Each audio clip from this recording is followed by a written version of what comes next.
All right, Nick. So obviously we need to talk about the 16-team tournament that's coming up. Everyone's Yep. talking about it. The Crown. Everyone really wants to talk Crown basketball. I saw your Crown bracket. Glad that other people are talking about it too. Can you Thank just you.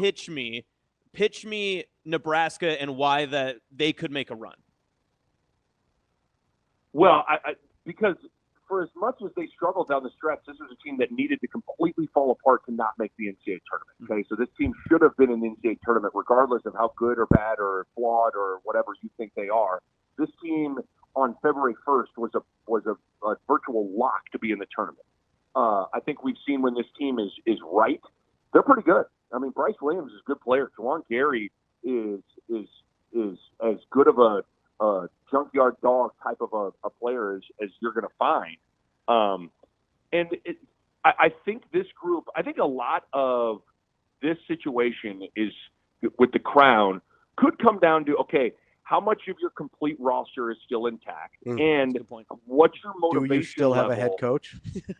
Do you still have a head coach? There's also that. And then what's your motivation level to go have success?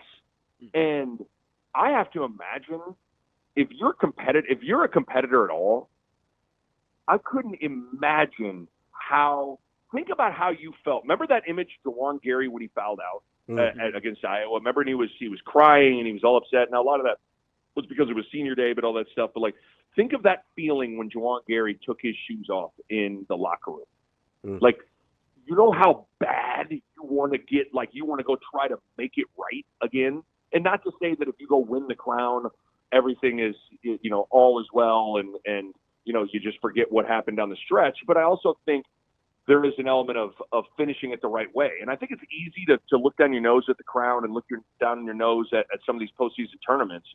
But all I know is when the lights are on and another team walks onto the floor and that ball's tipped up, you want to win. And it makes a difference going out there and having success. I still believe Ravi was it the CBI or the CIT that after Doug's freshman year? I always forget which one that they went. Always bringing it back to Creighton somehow. I try to steer you off, and here we are going right back. When they went out to Oregon, I think it was the CBI. I think it was the CBI. That's what I thought.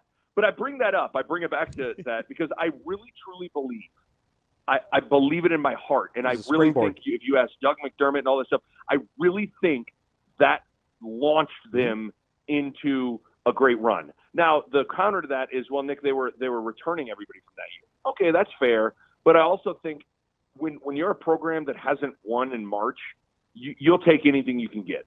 And if this group would go put it together and go win 4 games and against a pretty good field, by the way, like there's some teams out there that are, I mean, Boise State's a real team that probably should have been in the NCAA tournament.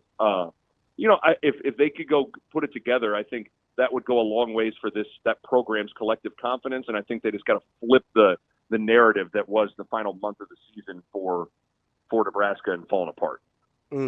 Nick, so I do want to talk about kind of Nebraska and the roster moving forward because they do have, you talked about Coach McDermott kind of having to do another reset with the roster, and Creighton, Nebraska has even more work to do with their roster as well.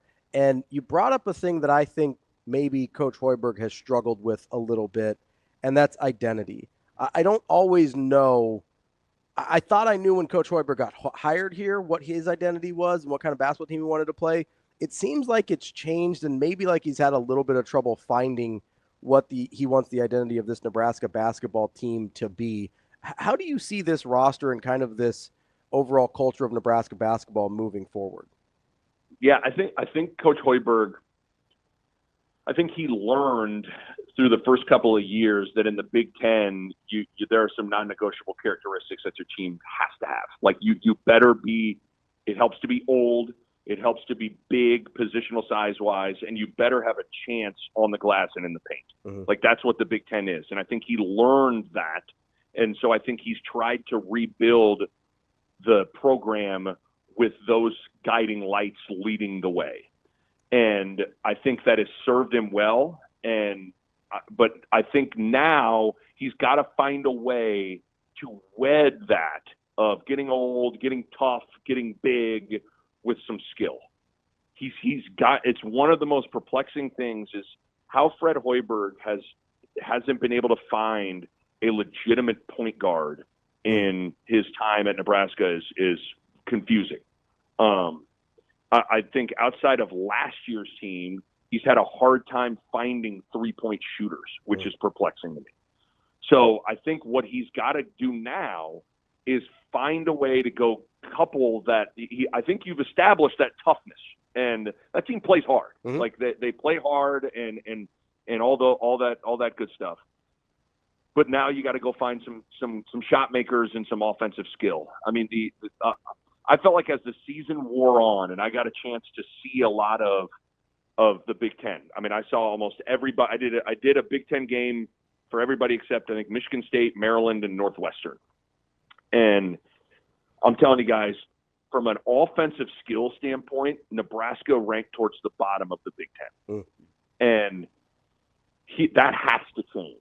And I look at a program like Houston, and I know this is going from the bottom to the top here, but one thing that Kelvin Sampson's done an amazing job of is finding 3-point shooters without sacrificing the identity of that program. Like those Sharp and Uzan and Cryer, those guys are still tough and they defend, but guess what they can also do? They can score and they can shoot. And so I think he's got to be able to find a little bit of both moving forward. You got to go find a little bit more shot making to go along with the culture that you've established of playing hard and understanding what it takes to win in the Big Ten. Easier said than done. I think he'll be able to do it. He's really been pretty good in the portal, Fred Hoiberg has, except for this year there were some guys that he brought in that maybe didn't live up to what they needed them to live up to. And so now he's going to have to go back in the portal and find some. And he's got to go find his best players in the portal, pretty much. I mean, that's always a little bit scary. I mean, and Creighton's, for the records, in the same boat. So we'll see what things look like.